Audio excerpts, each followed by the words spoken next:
So what's going on, everybody? It is your boy QuestX. This is a video that I wanted to do last night, but I was too goddamn tired after I watched the debate. I wanted to take everything in. I've already done a video on CNN and their bullshit. I can't go in on Fox because Fox is an active joke that doesn't really get the joke, if you get what I mean.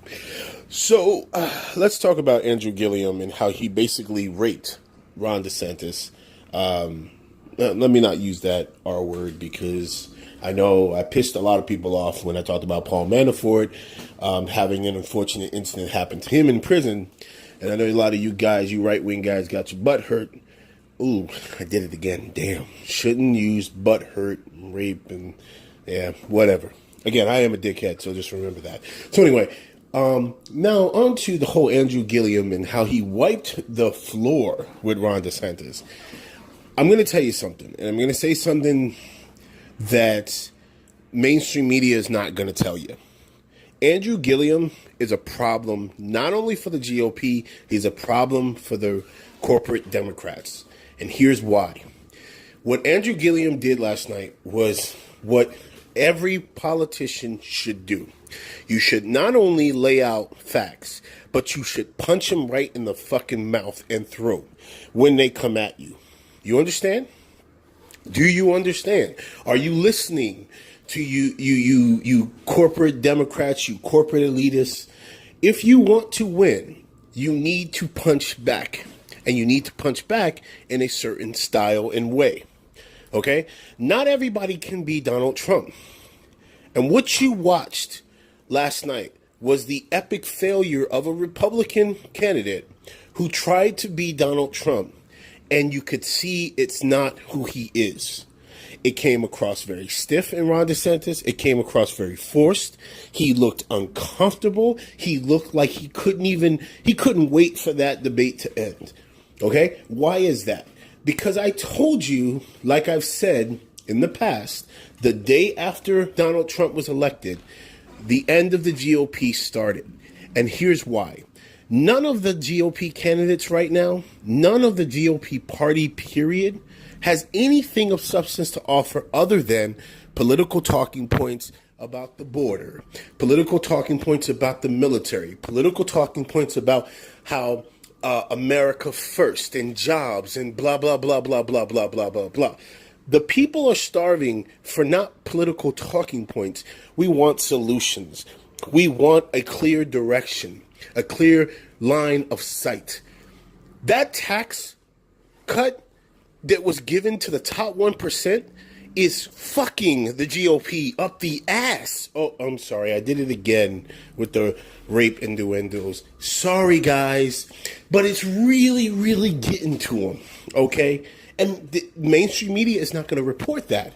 What mainstream media is going to do is perpetuate a segment of fear saying that the GOP has a burst in their voting. And, oh, wait, hold on. The Democrats have a burst in their voting. Because I'm going to tell you right now, mainstream media doesn't know what the fuck's going on at the polls. They don't. They don't. They made such a drastic misfire predicting Donald Trump not winning the election that this time around, they're terrified to make a clear call. So what they're doing is they're trying to say everything is down the middle. And whichever way it lands, they were correct. This is what this is about, okay? Andrew Gilliam is what terrifies corporate Democrats. You want to know why? Because Andrew Gilliam does not give a fuck who you are. He's going to call you to your face on national television a piece of shit. And that's exactly what Andrew Gilliam did last night. But he did it in such an eloquent and educated way that they can't come back at him with anything. Now, you want to know how you know that people are terrified about Andrew Gilliam? What is being said today? He's under an FBI investigation, which he's not. It's not him who's under investigation, okay? They're going to tell you he's making things. I saw a tweet by Donald Trump this morning. He called he said that if Andrew Gilliam becomes governor, he'll make the state of Florida into Venezuela, another fear-mongering position to take because it doesn't matter that Andrew Gilliam is black. It wouldn't matter if Andrew Gilliam was black, white, red, brown, purple, yellow, it doesn't matter. You want to know what it is that separates Andrew Gilliam? What makes both sides terrified of him is that he's a P. That's right, a progressive. When will you guys get it through your heads? Progressives scare the living shit out of Democrats and Republicans. And you want to know why? Because progressives are about real change. Okay? They're about really doing something instead of staying within the status quo. Okay? CNN and Fox and MSNBC, they want to sit by and just poke fingers at each other. Okay, and get ratings and clicks and, oh, did you see this is trending? Look at this argument that we had on national television. It's getting hits, and this is the latest story that we should talk about. Let me tell you something. This shows you that Andrew Gilliam scares the living shit out of everyone. If it had been any other candidate from CNN, I'm gonna tell you right now, from CNN's standpoint, if this had been a regular Joe Blow corporate Democrat elitist, if this had been Cory Booker in a debate, what do you think the headlines would be? And every segment of CNN would be this morning? It would be about Cory Booker's debate. Andrew Gilliam got literally less than 5 minutes of airtime this morning on CNN. Why? Because they don't want to promote progressives. Okay? Period. End of discussion. Wake up, people. The progressive movement is here. You're either getting on the train or you're going to get left behind. But you know what? I'm very, based on what I'm seeing from independent media sources, Andrew Gilliam is leading by a healthy margin. But I guarantee you, Andrew Gilliam wins, CNN will say, we never saw this coming. We never saw this coming. Or they'll say, well, he won the governor's race, but, how will his message translate in Congress? How will his message translate to the other voters across America? This is one big ass fucking scam by everyone involved. Okay? They claim they hate Trump, yet every goddamn segment is about Trump and what Trump says and what Trump did and what he didn't do and what he said. Where are the media stories about the progressives on the ground and the grassroots building up and actually have a movement right now going? Nothing. How come MSNBC is focusing on Georgia voter suppression when CNN claims that they're this unbiased network?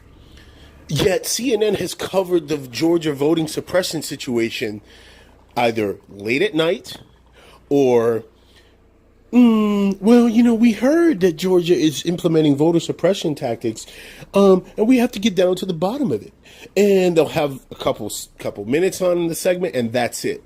One thing I can give MSNBC credit for, okay, is that they've had literally 2-hour segments talking about the Georgia voting suppression. Why is it that the MSNBC can focus on that? CNN can only focus on Donald Trump. Fox can, oh my goodness. Fox can, I don't know what they're doing. And other right-wing media outlets and left-wing media outlets can only focus on, these talking points, these bullet points, instead of getting down to the nitty-gritty. Can't do it. Why can't they do it? It's because they don't want to do it. It's because this is what the old formula of trying to stoke fear on both sides instead of bring everyone together collectively for one objective and goal. And they're doing this strategically. They want to cause a divide. They want to cause the headlines. Okay? Andrew Gilliam is that guy. Okay? And I'm going to tell you right now, I have a thorough prediction here. Andrew Gilliam will win the governorship in Florida. Watch what they do. They're going to treat, the Democratic Party is going to treat Andrew Gilliam just like they treated Bernie Sanders. Mark my motherfucking words. As soon as he wins, watch how Nancy Pelosi and Chuck Schumer do Andrew Gilliam's platform. They are going to tear that shit up. You know why? Because it doesn't suit donor agendas. It's your boy QuestX. I'm out. Peace.